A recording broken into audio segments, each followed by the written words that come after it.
வணக்கம். சிவபிரகாசம். ஒன்றும் இல்லைங்க, ஒரு நாயை பற்றி திடீர்னு ஒரு யோசனை. என்னன்னு கேட்டிங்கன்னா, நம்ம தெருநாய் பார்க்கும்போது நமக்கே ஒரு நேரத்தில் பொறாமையாக இருக்கும், ஜாலியாக இருக்கும் இல்லைங்களா?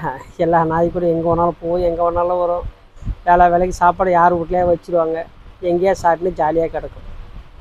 ஒரு நேரத்தில் நம்ம அதையும் நினைப்போம். ஆனால் இன்னொன்று நினைப்போம், ஒரு காரில் ஒரு நாய் போகும், பின்னாடி சீட்டில் உட்காந்து ஜன்னல் ஒட்டா மூஞ்ச வச்சுன்னு போகும்.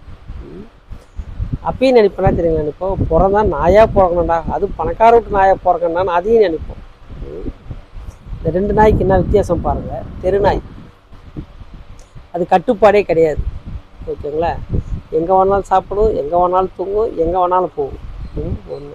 ஆனால் பணக்கார நாய் அப்படி கிடையாது. நினச்சதை சாப்பிட முடியாது, நினச்ச இடத்துக்கு எதுவும் பண்ண முடியாது.